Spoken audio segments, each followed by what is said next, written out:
ಪ್ರತಿಧ್ವನಿ ಕನ್ನಡ, ಪ್ರತಿಯೊಬ್ಬ ಕನ್ನಡಿಗನ ಧ್ವನಿ. ಶಿರಹಟ್ಟಿ ಪಟ್ಟಣದ ಶ್ರೀ ಅಂಬಾಭವಾನಿ ದೇವಸ್ಥಾನದಲ್ಲಿ ಕಳವು ಪ್ರಕರಣ. ಪೊಲೀಸ್ ಠಾಣೆಯಲ್ಲಿ ಪ್ರಕರಣ ದಾಖಲು. ಹೌದು, ಗದಗ ಜಿಲ್ಲೆ ಶಿರಹಟ್ಟಿ ಪಟ್ಟಣದ ಮರಾಠ ಗಲ್ಲಿಯಲ್ಲಿರುವ ಸುಪ್ರಸಿದ್ಧ ಶ್ರೀ ಅಂಬಾಭವಾನಿ ದೇವಸ್ಥಾನದಲ್ಲಿ ನಡೆದಿದೆ ಎನ್ನಲಾದ ಕಳವು ಪ್ರಕರಣದಲ್ಲಿ ದೇವಸ್ಥಾನಕ್ಕೆ ಸಂಬಂಧಪಟ್ಟ ಸುಮಾರು 4 ಲಕ್ಷ ರೂಪಾಯಿಯ ಚಿನ್ನಾಭರಣಗಳು ಕಳವಾದ ಪ್ರಕರಣ ಮಂಗಳವಾರ ಬೆಳಗಿನ ಜಾವ ಸುಮಾರು 3 ಗಂಟೆಗೆ ನಡೆದಿದೆ ಎಂದು ಅಂದಾಜಿಸಲಾಗಿದ್ದು, ಶ್ರೀ ಅಂಬಾಭವಾನಿ ದೇವಿಯ ಮೇಲಿನ ಸುಮಾರು 3.5 ಕೆಜಿಯ ತೂಕದ ಬೆಳ್ಳಿಯ ಪ್ರಭಾವಳಿ, ಸುಮಾರು 1/2 ಕೆಜಿ ತೂಕದ ತ್ರಿಶೂಲ, ದೇವಿಯ ಕೊಳಲಿನಲ್ಲಿರುವ 15 ಗ್ರಾಂ ಚಿನ್ನದ ಮಾಂಗಲ್ಯ ಸರ ಜೊತೆಗೆ ಸಣ್ಣ ಪುಟ್ಟ ಬಂಗಾರದ ಒಡವೆಗಳು ಕಳವಾಗಿದ್ದ ಪ್ರಕರಣ ಬೆಳಗ್ಗೆ ಬಯಲಿಗೆ ಬಂದಿದೆ. ಎಂದಿನಂತೆ ದೇವಸ್ಥಾನದ ಪೂಜಾರಿ ಶ್ರೀದೇವಿಯ ಪೂಜಾ ಕಾರ್ಯಕ್ರಮಕ್ಕೆ ತೆರಳಿದಾಗ ಕಳವು ಪ್ರಕರಣ ಬಯಲಾಗಿದ್ದು, ಈ ಕಳವು ಪ್ರಕರಣ ರಾತ್ರಿ ನಡೆದಿರಬಹುದೆಂದು ಶ್ರೀ ಅಂಬಾಭವಾನಿ ದೇವಸ್ಥಾನದ ಕಮಿಟಿ ಅಧ್ಯಕ್ಷರಾದ ಪರಮೇಶ ಪರಬ ಶಿರಹಟ್ಟಿ ಪೊಲೀಸ್ ಠಾಣೆಯಲ್ಲಿ ಪ್ರಕರಣ ದಾಖಲು ಮಾಡಿದ್ದಾರೆ. ಈ ಕಳವು ಪ್ರಕರಣ ಪತ್ತೆ ಹಚ್ಚಲು ಶಿರಹಟ್ಟಿ ಸಿಪಿಐ ನಾಗರಾಜ್ ಮಾಡಳ್ಳಿ ಹಾಗೂ ಪಿಎಸ್ಐ ಶಿವಾನಂದ ಲಮಾಣಿ ನೇತೃತ್ವದ ತಂಡ, ಎಸ್ಪಿ ಬಿಎಸ್ ನೇಮಗೌಡ ಹಾಗೂ ಡಿವೈಎಸ್ಪಿ ಮಾರ್ಗದರ್ಶನದಲ್ಲಿ ಶ್ವಾನ ದಳ, ಬೆರಳಚ್ಚು ತಜ್ಞರು, ಕ್ರೈಮ್ ಟೀಮ್ ಸ್ಥಳಕ್ಕೆ ಆಗಮಿಸಿ ಪ್ರಕರಣಕ್ಕೆ ಸಂಬಂಧಿಸಿದಂತೆ ಬೆರಳಚ್ಚು ಹಾಗೂ ಶ್ವಾನ ದಳದಿಂದ ಕಳ್ಳರನ್ನು ಪತ್ತೆ ಹಚ್ಚುವಲ್ಲಿ ಮುಂದಾಗಿದ್ದಾರೆ. Bureau report Shashidhar Sirasangi, Prathidhwani Kannada digital media Karnataka.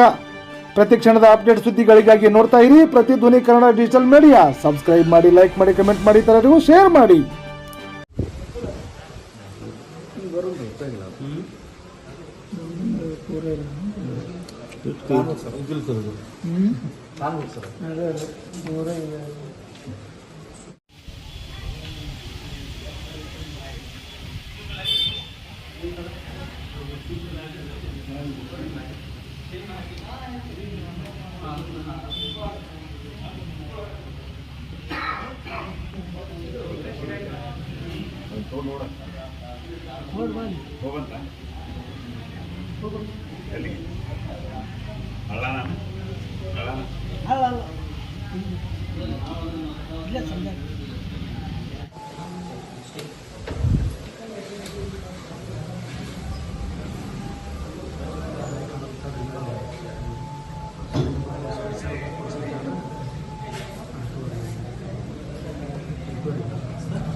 इथं बरं सेक्शन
ಮಾಡ್ತೀನಿ, ತೋರ್ಬೇಕು ಮೊಬೈಲ್ ತೋರಿ.